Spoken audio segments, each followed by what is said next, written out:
നിങ്ങളുടെ romantic story കേൾക്കാനും നമ്മുടെ പ്രേക്ഷകർ ആഗ്രഹിക്കുന്നുണ്ട്. അതെ. അപ്പൊ നിങ്ങൾ എങ്ങനെയാണ് കണ്ടുമുട്ടിയത്? അർച്ചന എങ്ങനെയാണ് ഇദ്ദേഹത്തിനെ കാണുന്നത്? എപ്പോഴായിരുന്നു എന്താ പറയാ ആദ്യ കാഴ്ച? അതെ, ഞാൻ ചെറുതിലെ ഏട്ടനെ കണ്ടിട്ടുണ്ട് ഒരു പ്രോഗ്രാമിന് 8th പഠിക്കുമ്പോൾ. അപ്പം അത് അന്ന് കോണ്ടാക്ട് ഒന്നും എന്നോട് വന്ന് സംസാരിച്ച പോലും ഇല്ല. പിന്നീട് ഒരു പ്രോഗ്രാമിന്, ഒരു ദുബായ് പ്രോഗ്രാമിന് ആളെ കോർഡിനേറ്റ് ചെയ്യുന്നുണ്ടായിരുന്നു. അപ്പൊ ഞാൻ സത്യത്തിൽ വീട്ടിൽ നിന്ന് എങ്ങനെയെങ്കിലും ഒന്ന് എസ്കേപ്പ് ആവാൻ വേണ്ടി നോക്കിയിരിക്കുന്ന സമയമായിരുന്നു. അപ്പത്തേക്കിന് ആൾ എന്നെ കോണ്ടാക്ട് ചെയ്തു. ഞാൻ അങ്ങനെ സംസാരിച്ചിടയ്ക്ക് വീട്ടിലൊക്കെ വന്നു. അങ്ങനെ ഇഷ്ടമായി. പിന്നെ ഒരു കാര്യം കൂടി ഞാൻ പറയട്ടെ. അങ്ങനെ ഇഷ്ടമായെന്ന് പറഞ്ഞല്ലോ.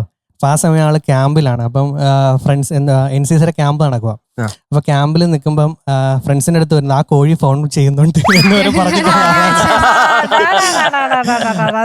കല്യാണം കഴിഞ്ഞപ്പോ കല്യാണത്തിന് മുമ്പ് വിളിക്കുവേ, ശല്യം പോലെ വിളിക്കുമായിരുന്നു.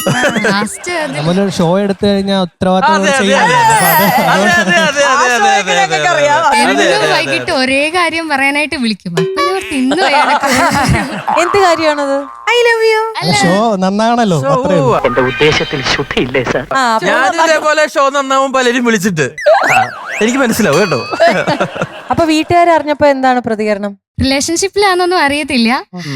പക്ഷെങ്കിൽ ഇങ്ങനെ വരുമ്പോ അച്ഛക്കും ഒക്കെ ഒരു ഡൗട്ട് ഉണ്ടായിരുന്നു, എന്താ അവനിങ്ങനെ ഇടയ്ക്ക് വീട്ടിൽ വരുന്നേന്നൊക്കെ. അപ്പം വിളിക്കുമ്പോഴേ ഭയങ്കര ഹസ്കിയായിട്ട് ഹലോ അർച്ചന. കാരണം മനസ്സിലായി പ്രോഗ്രാമിന്റെ കാര്യം പറയാനാണല്ലോ ഹലോ അർച്ചന. പക്ഷെ എനിക്ക് ആളുടെ ടോണും ഭയങ്കര ഇഷ്ടപ്പെട്ടു. ഇങ്ങനെ സംസാരിച്ച് എനിക്ക് വയ്യ. ജീവിതമേ ഒരു ഹസ്കി യാത്രയായി. ഇപ്പൊ ഹസ്കി സോങ്സ് ഹസ്ബൻഡിന് വേണ്ടി പാടി കൊടുക്കുന്നു അല്ലേ? വീട്ടിലൊരു സൈബീരിയൻ ഹസ്കിയും കൂടെ വാങ്ങിച്ച കറക്റ്റ്. ഞാൻ പറയാൻ